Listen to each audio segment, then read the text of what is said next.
They towed my car at 6 a.m., chained it like I was a criminal, and I hadn't even finished my coffee yet.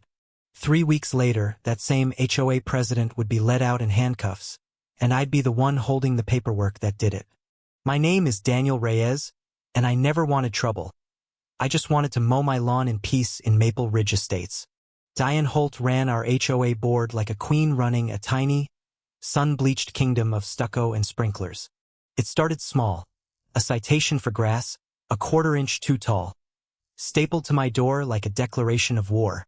I laughed it off, paid the $50, figured that was the price of living somewhere with a golf course lawn. Then came the paint chip incident. My front door apparently was eggshell when the bylaws demanded linen white. Diane sent an inspector with an actual paint swatch fan, like she was casting a Sherwin-Williams commercial. I started noticing her golf cart parked outside certain houses longer than others, always the same 3 families spared. My neighbor Carol, 71 years old, got fined for a garden gnome Diane called an unauthorized structure.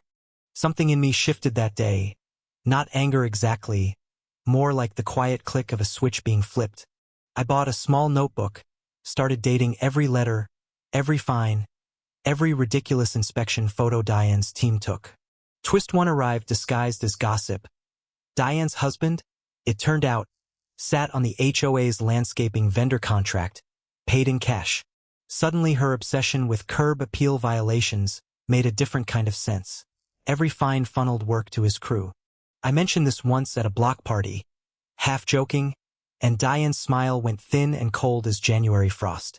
Within a week, I received a letter. A lien filed against my home over $400 in accumulated fines. A lien on my house, my mortgage, my daughter's college fund tucked into that equity, over grass and a doorframe. I remember standing in my kitchen, letter shaking in my hand, thinking, how does one woman have this much power?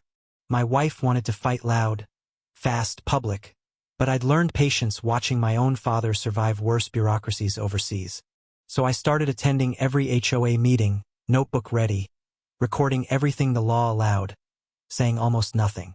Diane loved an audience she controlled. She hated one that simply watched and wrote things down. Twist 2 came from an unlikely source, the HOA's own treasurer, quietly sliding me a thumb drive in a grocery parking lot. Inside were spreadsheets. Fines collected didn't match reserve fund deposits, a gap widening every quarter for 2 years. I nearly laughed out loud in my car, half from shock, half from the sheer audacity of suburban corruption. My teenage son asked why I was Detective Annie the HOA lady, and honestly, I didn't have a clean answer for him. Diane, sensing resistance, escalated. She scheduled a special hearing to formally begin foreclosure proceedings on my home. A foreclosure hearing, over a lien that started with grass height, held in a folding chair clubhouse smelling of chlorine. I sat in the front row, notebook closed, and for the first time, Diane looked almost uncertain seeing my calm. That was the funny part, honestly. She'd expected rage, and instead I brought a manila folder and a polite smile. Before she could gavel the meeting to order, I raised my hand and asked to present evidence to the board.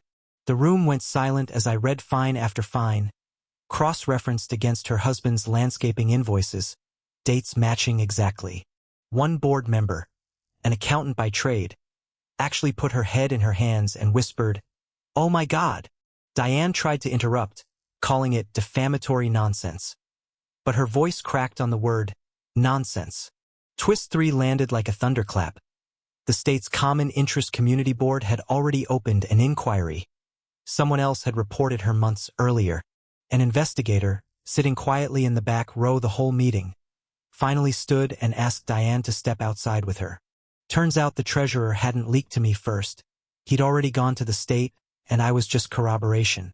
Diane's face drained of all its practiced authority in real time, like watching a queen realize her crown was cardboard.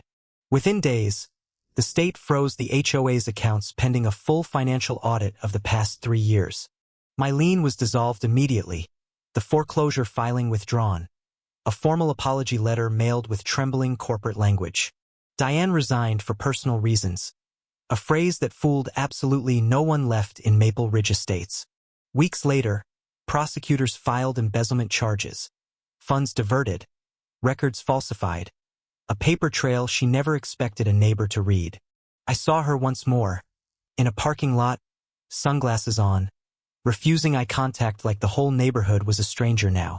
Carol got her gnome back on her porch, grinning, and half the block came by just to see it standing there. Justice didn't shout. It just showed up quietly, with a notebook, a thumb drive, and patience.